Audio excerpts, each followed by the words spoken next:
अभी हम लोगों ने संयुक्त वायरिंग में जो जो जोड़ बैंड उपयोग होता है उसके बारे में डायग्राम के जरिए जाने किस तरह से दिखता है। अब हम लोग पढ़ेंगे कंसील्ड न्यू टॉपिक।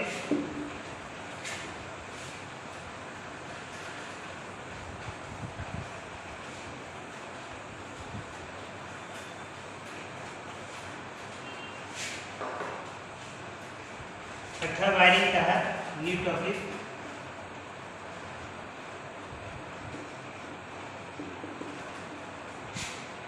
क्या है?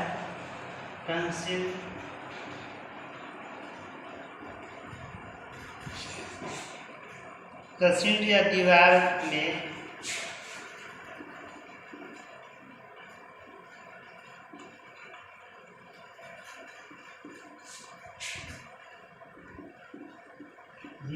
छिपी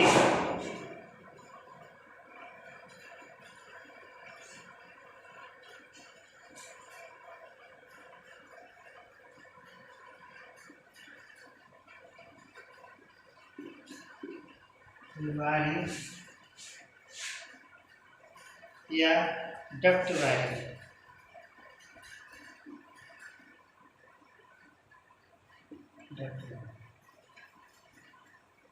अब देखते हैं कि कंसील्ड या दीवार में छुपी हुई वायरिंग या डक्ट वायरिंग क्या होती है। इसमें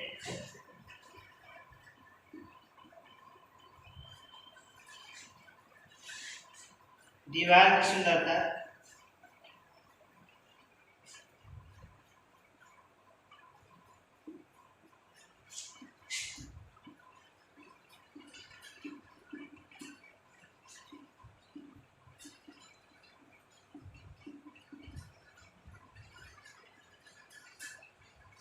इसमें दीवार की सुंदरता बनी रहती है और कहीं पर भी दिखाई नहीं देती।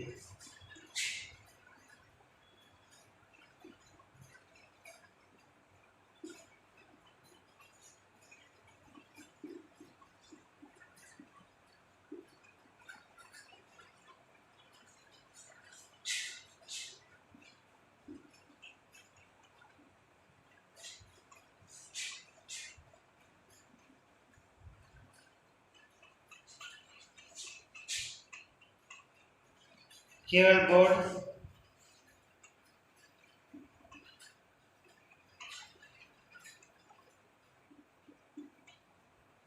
बोर्ड होल्डर दिखाई देते हैं।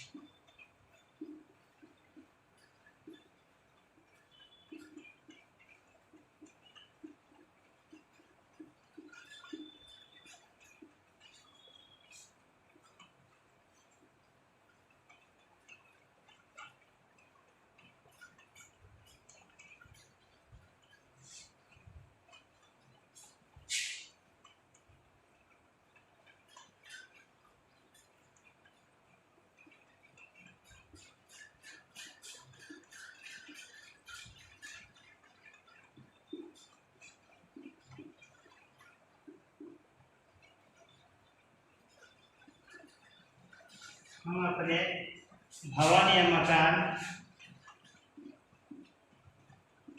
बनाते समय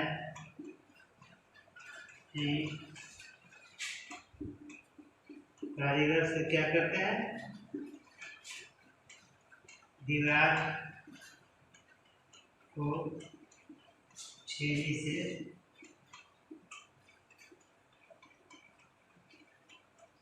काट कर अंडरग्राउंड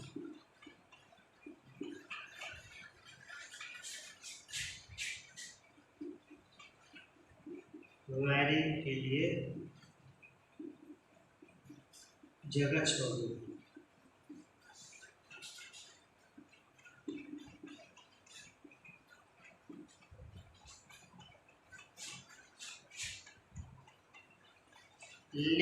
लेआउट प्लाई जो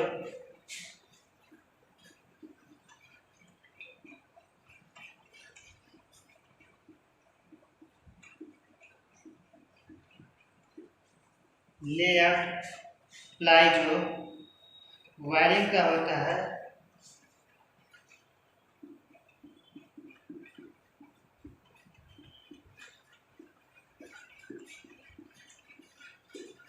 वायरिंग का होता है, उसके अनुसार लोहे उसके अनुसार लोहे या पीवीसी की कंडक्ट दीवार के अंदर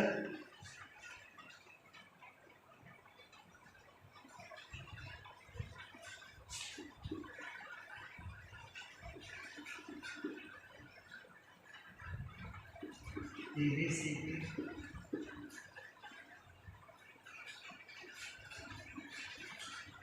कंडक्ट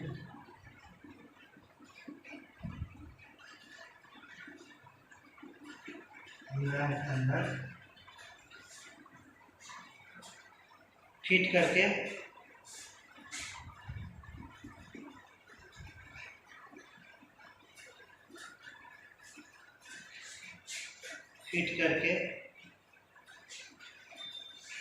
वायरिंग तारों को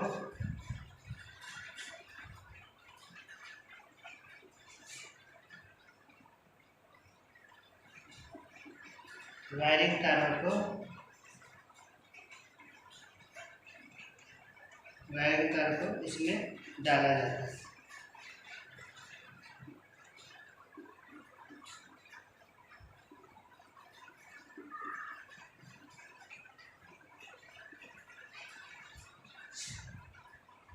इसमें आवश्यक सामग्री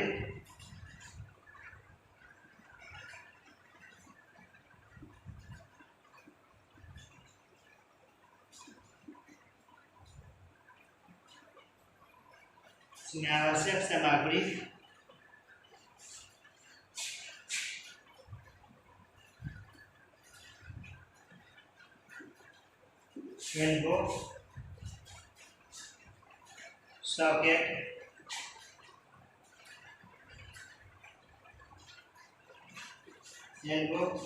सॉकेट, बैंड,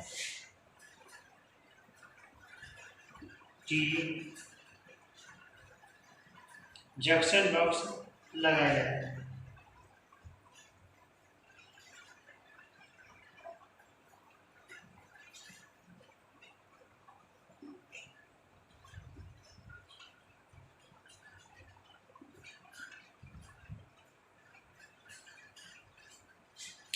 हम जो ये कंसील्ड वायरिंग यानी कि दीवार के अंदर छुपी हुई वायरिंग जिसे बोलते हैं अंडरग्राउंड वायरिंग, उसके बारे में भी पढ़ेंगे।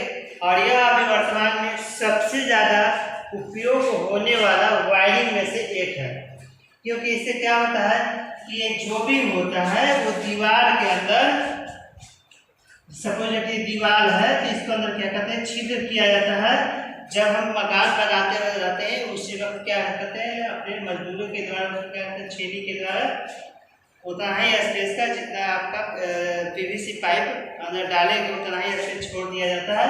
और फिर क्या होता है जब मकान को प्लास्टर करते रहते हैं उसमें क्या करते हैं उसको प्लास्टर कर देते हैं जिससे अंदर वो ढक जाता है।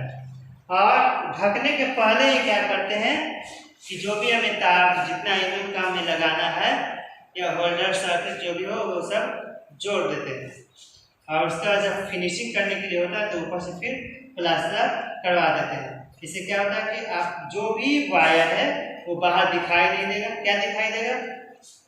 तो जो भी आप पीवीसी का अंदर सॉकेट इस्तेमाल कर रहे हैं वो दिखाई देगा, और होल्डर और फैन, क्योंकि बाहर आउटपुट वाली चीज़ें वो तो दिखाई देंगे ही।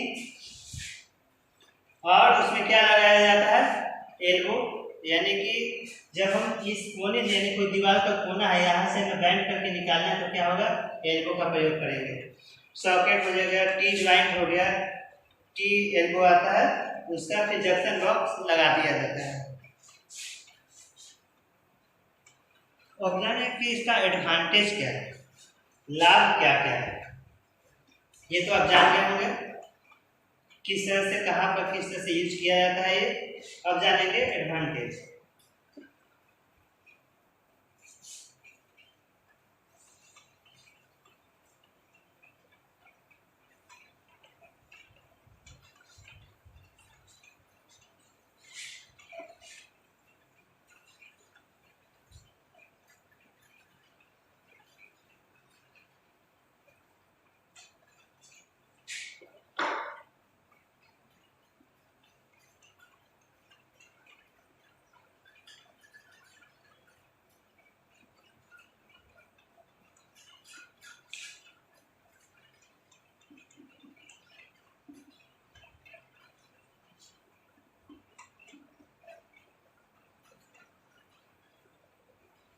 इसके लाभ क्या है ये हम जानेंगे।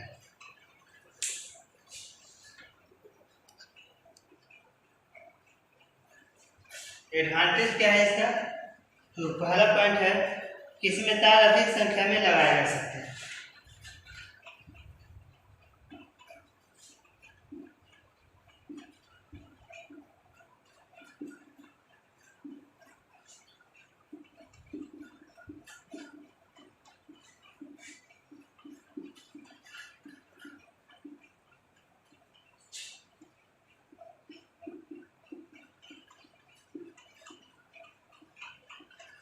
क्या इसमें तार अधिक संख्या में लगाए जा सकते हैं। कंसील्ड वायरिंग छिपी रहती है।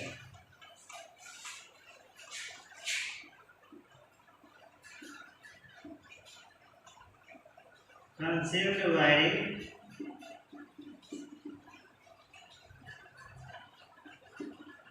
छिपी रहती है, जिससे मकान या भवन की सुंदरता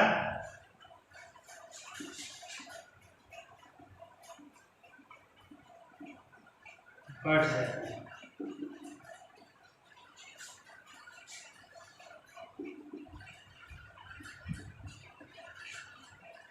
क्या होता है? कंसील्ड वायरिंग, जो भी हम वायर पीवीसी पाइप इस्तेमाल कर रहे हैं वो तो दीवार के अंदर छिप जाती है, जिससे क्या होता है कि भवन की जो या हमारे मकान की जो सुंदरता है वो क्या है, बढ़ जाती है, ज़्यादा अच्छा दिखने लगता है।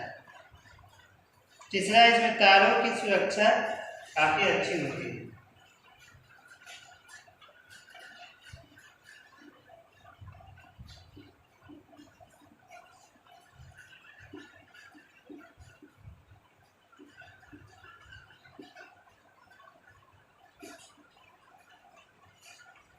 काफी अच्छी होगी।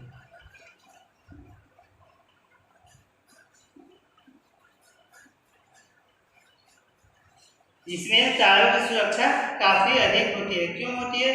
क्योंकि यह तो बाहर से दिख नहीं रहा, इसमें नमी आएगा या आग लगेगा, ये सभी से ये सुरक्षित रहता है और वो अंदर दिखने में भी अच्छा लगेगा बाहर से, क्योंकि वायर आपको दिखाई नहीं दे रहा है। अब हम जानेंगे कि इसका डिसएडवांटेज क्या है, हानियां क्या क्या है वो जानेंगे। ये तो अभी जान गए, समझ भी गए होंगे। ठीक,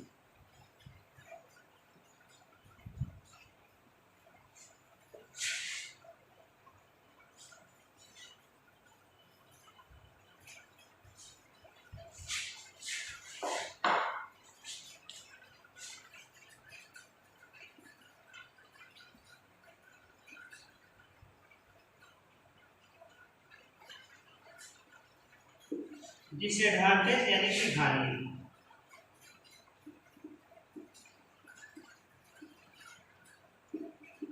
अगर अंडरग्राउंड वायरिंग करने के लाभ हैं तो हानियां भी उतना ही है। तो कह रहा है कि इसमें मरम्मत करने में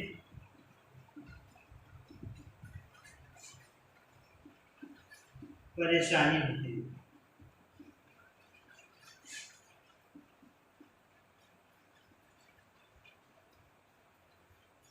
यहाँ की मरम्मत करने में काफी परेशानी होती है और मेहनत अधिक लगेगा। निश्चित जब परेशानी अधिक होगी तो क्या होगा, मेहनत अधिक लगेगा।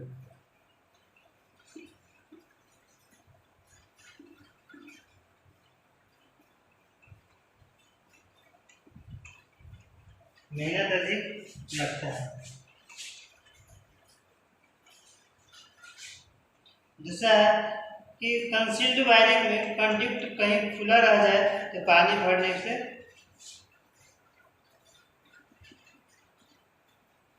कंसील्ड वायरिंग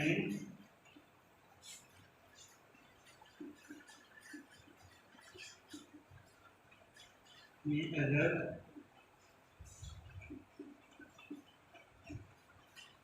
कहीं खुला रह जाए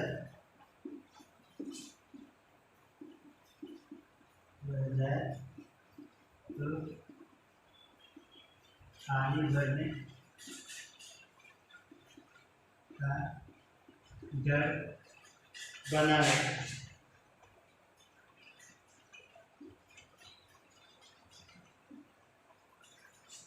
और शॉर्ट सर्किट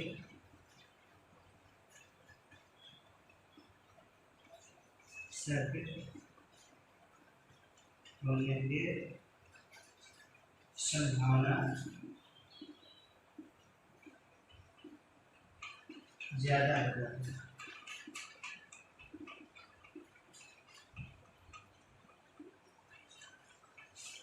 वाकई में सही बात है कि कहीं पर अगर बाय जगह भूलवश चूकवश अगर भूल गए कि जहाँ से हम कंसीडर कर रहे हैं और वहाँ का कोई भाग छूट गया हो तो क्या होगा, बारिश के मौसम में या कभी भी हम मकान को साफ सफाई कर रहे हैं, पानी से पूछ रहे तो क्या होगा, उसमें पानी चली जाएगी, भर जाएगी। और क्योंकि हम लोग कहीं कहीं ज्वाइन करते हैं अंडरग्राउंड में तो खुला भी छूट जाता है, या बाय माने कि इलेक्ट्रॉनिक टेप से हम उसे टेपिंग भी कर दिए हैं तो निश्चित है कि पानी तो सबसे पतला होता है उसके अंदर चला जाएगा, जिससे शॉर्ट सर्किट हो जाएगी और आपके मकान में आपको नुकसान होता है, आपको झटका भी लग सकता है।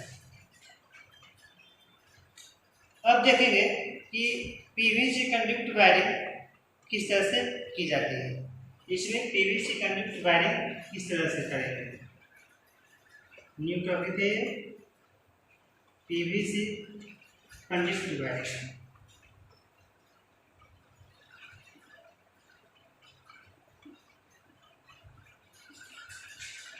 पीवीसी कंडक्ट वायरिंग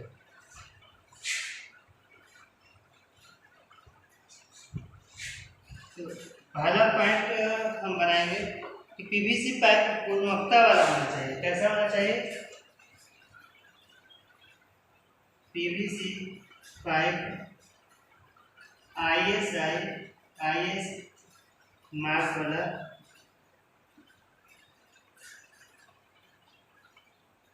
होना चाहिए।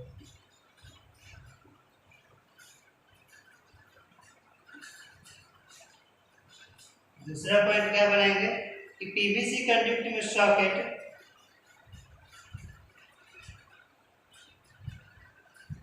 पीवीसी कंडक्ट में सॉकेट एल्बो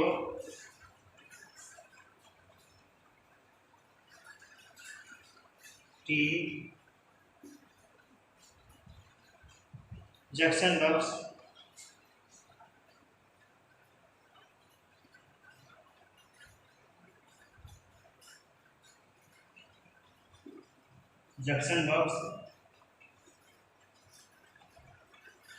राउंड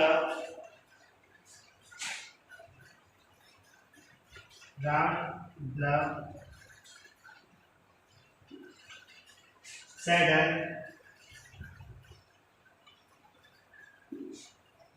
क्या कि कंडक्टर सॉकेट में elbow T junction saddle round block सभी प्रकार की सामग्री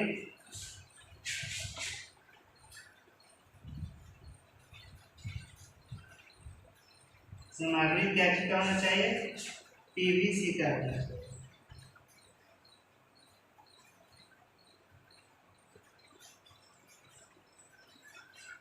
पीवीसी का होना चाहिए। यानी कि इसमें जो भी हम इसके वायरिंग करते हैं उसका इस्तेमाल करें वो सभी क्या चीज का होना चाहिए, पीवीसी का ही बना होना चाहिए।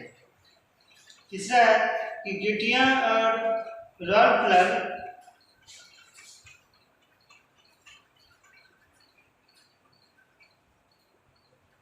गिट्टियों और रॉड प्लग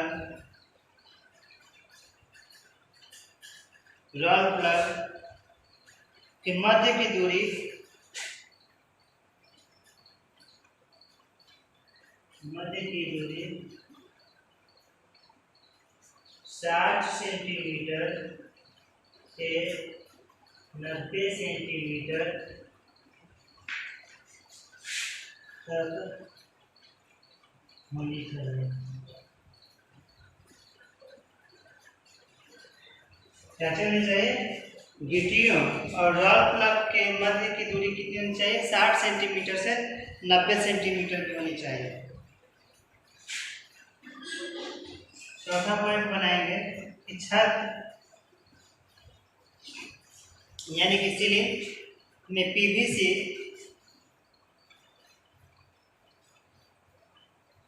कंडक्ट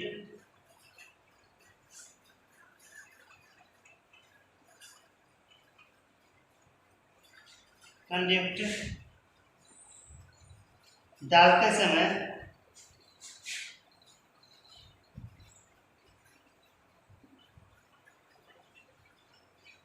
समय यह ध्यान दें कि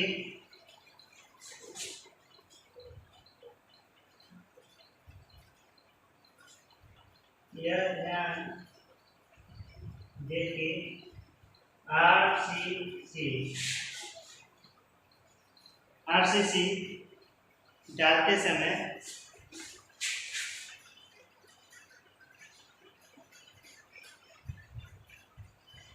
ध्यान चाहिए आरसीसी डालते समय उस पर वजन नहीं आना चाहिए। उस पर वजन नहीं आना चाहिए।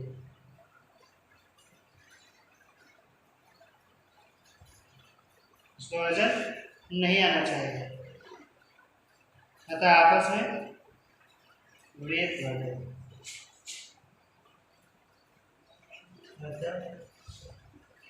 आपस में रेत भर दे। कि जब छत में पीवीसी कंडक्ट यानी कि ऊपर वाला जब छेद करेंगे तो उसमें जब आरसीसी जब डालेंगे ना उस पर वजन नहीं पड़ना चाहिए किसी चीज़ का, क्योंकि वो पाइप ना है प्लास्टिक का, वो क्या होगा वजन पड़ेगा तो टूट जाएगा। वजन ना पड़े इसलिए क्या करना चाहिए, अंदर से क्या रेत यानी कि बालू डाल देंगे उसमें। इससे क्या होगा वजन पड़ेगा भी, ज़्यादा वजन नहीं हल्का वजन पड़ेगा तो भी कोई नुकसान नहीं होगी। और धूप और बारिश वाले स्थान पर सरफेस वायरिंग का प्रयोग करना चाहिए। जैसे बाहर में हम गैलरी है या टेरिस पर जब वायरिंग करेंगे तो उस पर सरफेस वायरिंग करना चाहिए, दीवार ना के ऊपर। तो अब आप समझ रहे हो कि पीवीसी वायरिंग में हमें क्या क्या ध्यान देना पड़ता है। ठीक है, अब पढ़ेंगे आघातीय कंडक्ट। क्या पढ़ेंगे? आघातीय कंडक्ट।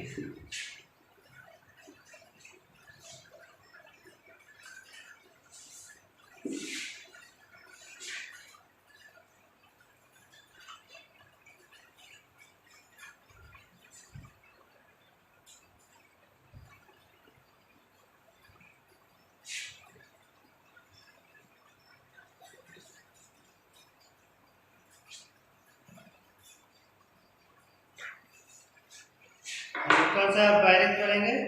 आघातीय कंडक्ट।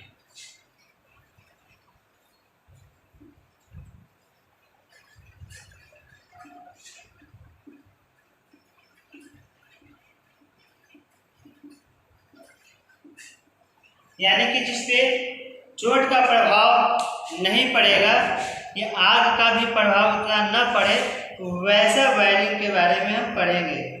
कि यह फाइबर एस्बेस्टस, ये फाइबर एस्बेस्टस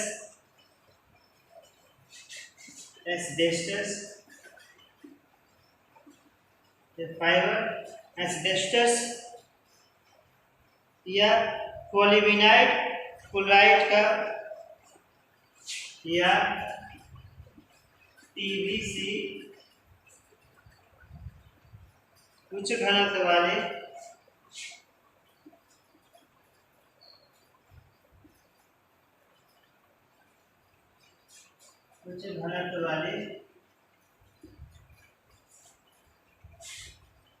पॉलीथीन से बनी होती है। पॉलीथीन से बनी होती है।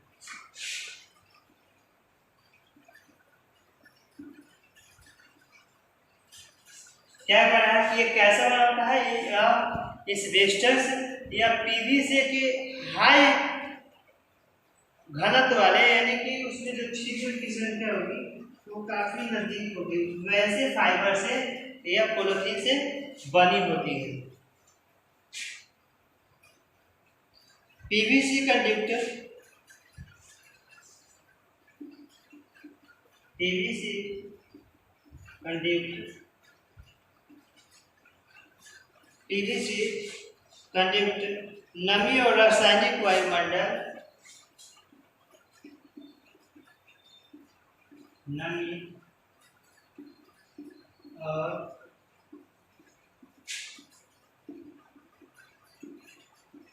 रासायनिक वायुमंडल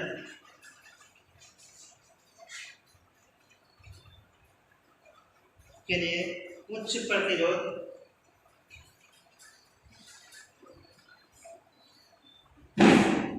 के लिए उच्च प्रतिरोध,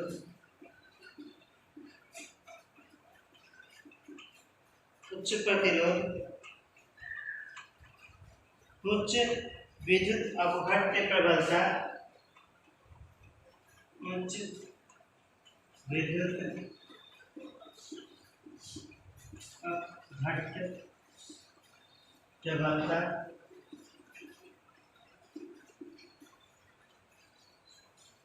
उच्च विद्युत अपघट्य प्रबलता, कम भार और कम कीमत के कारण वायरिंग अत्यधिक प्रयोग में लिया जाता है। कम कीमत एवं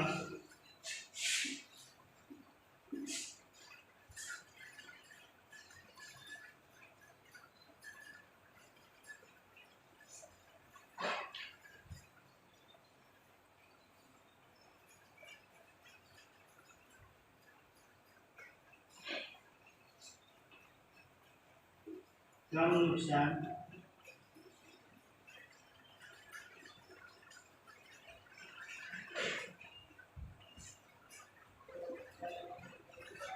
होने के कारण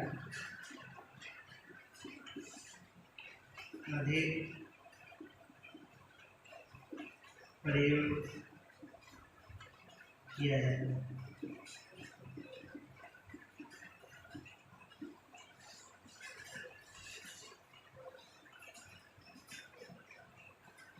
पीवीसी कंडक्टर को दीवार के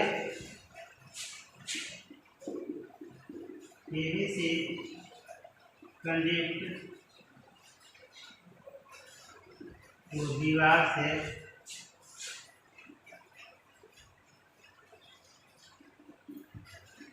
को दीवार से अंदर दबाकर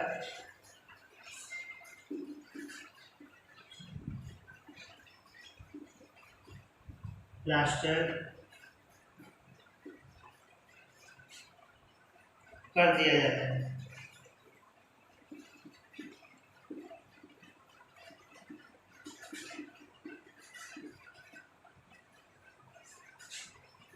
जिससे यह खराब नहीं होता।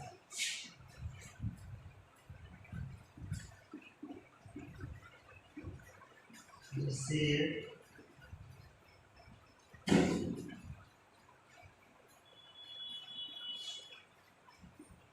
खराब नहीं होता है।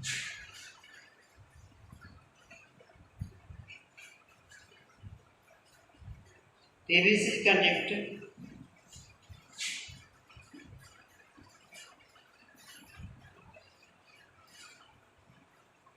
85 डिग्री सेंटीग्रेड ताप को वहन करने की क्षमता होती है। ताप के वहन करने की क्षमता होती है। इसका प्रयोग ये 4 मीटर लंबाई में आता है।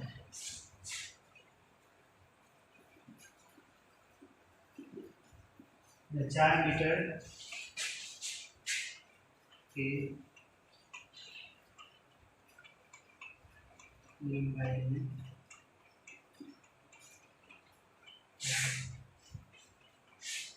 क्या कर रहा है कि आघातीय जो कंडक्ट होते हैं यानी कि पीवीसी पाइप से होते हैं और जो उसमें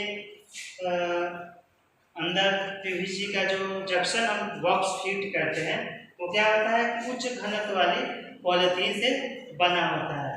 और पीवीसी कंडक्ट क्या करता है कि जितनी भी नमी होता है या वायुमंडलीय उच्च प्रतिरोध होती है उच्च घट को प्रबलता से सह सकता है और इसकी कीमत भी कम होती है और नुकसान होने का अधिक नुकसान नहीं होता है। इसके कारण क्या होता है कि ये ज़्यादा प्रयोग आजकल किए जाते हैं। पीवीसी कंडक्ट दीवार के अंदर दबाकर प्लास्टर कर दिया जाता है यानी कि जो वायर और जो पीवीसी पाइप यूज कर रहे हैं जिसके अंदर से हम वायर पीवीसी पाइप के अंदर में डालते हैं उस कंडक्ट को क्या करते हैं जो दीवार में छिद्र किए हुए हैं हम मार्क करके उसके अंदर दबा देते हैं और ऊपर से प्लास्टर कर देते हैं। और पीवीसी कंडक्ट यानी कि पाइप की जो गर्मी सहने की शक्ति होती है वो 85 डिग्री सेंटीग्रेड होती है यानी कि 100 डिग्री से 15 डिग्री कम अगर तापमान रहेगा उतना तक यह सह सकती है।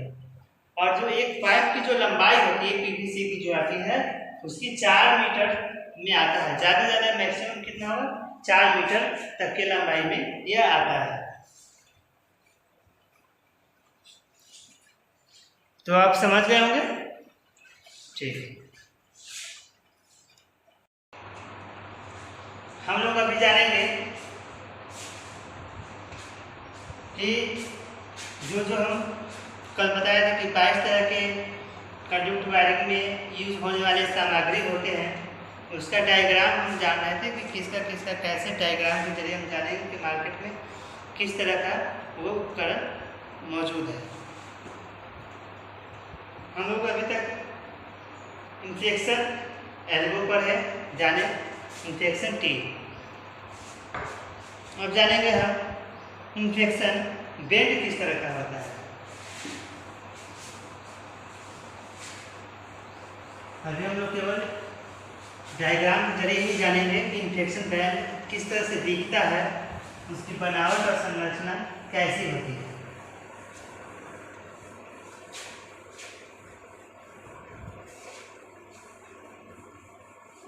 इंफेक्शन बैंड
ये क्या है? Injection band.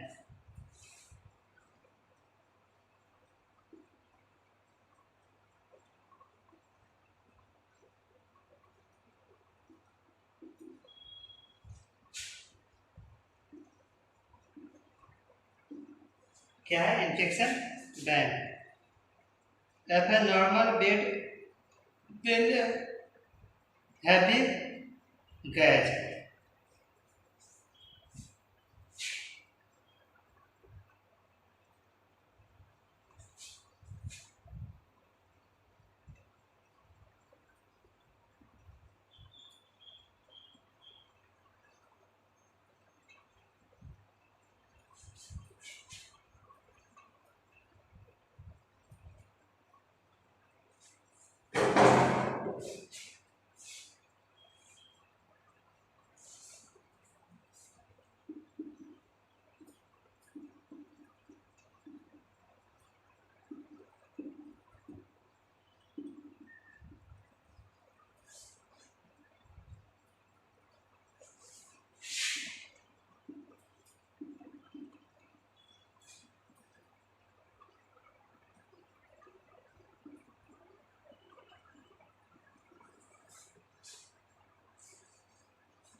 क्या है? Normal bed heavy gauge. अब है सॉलिड एल्बो। अब है कि इंजेक्शन एल्बो किस तरह का होगा।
यह आपका इंजेक्शन एल्बो।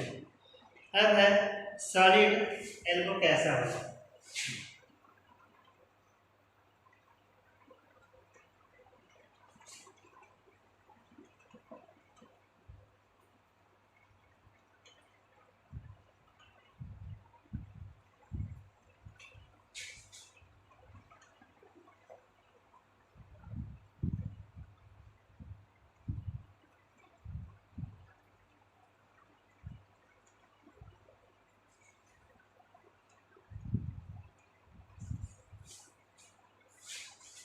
ये क्या होता है? Solid elbow.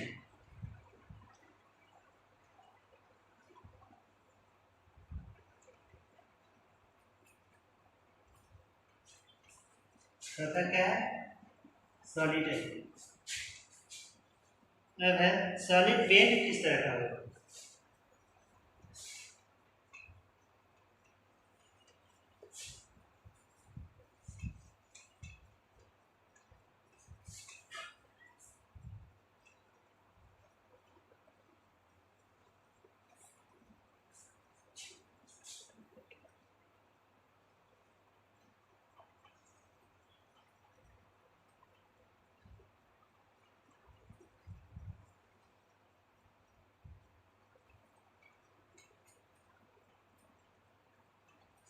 ये है आपका सॉलिड बेड।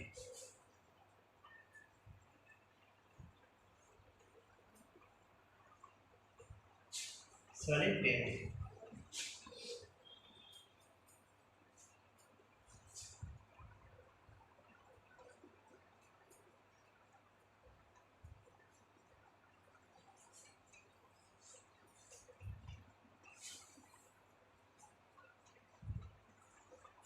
पांचवा है कि कंडक्ट वायरिंग इस तरह का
ये क्या है? Conduct wiring.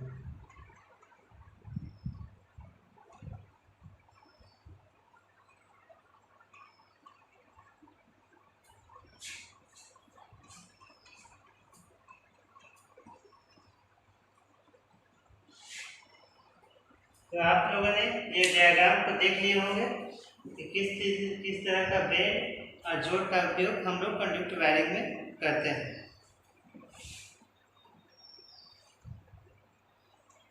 अब जानेंगे कंसील्ड या दीवार के अंदर छिपी हुई वायरिंग या डक्ट वायरिंग कैसे की जाती है। ये आप समझ गए होंगे।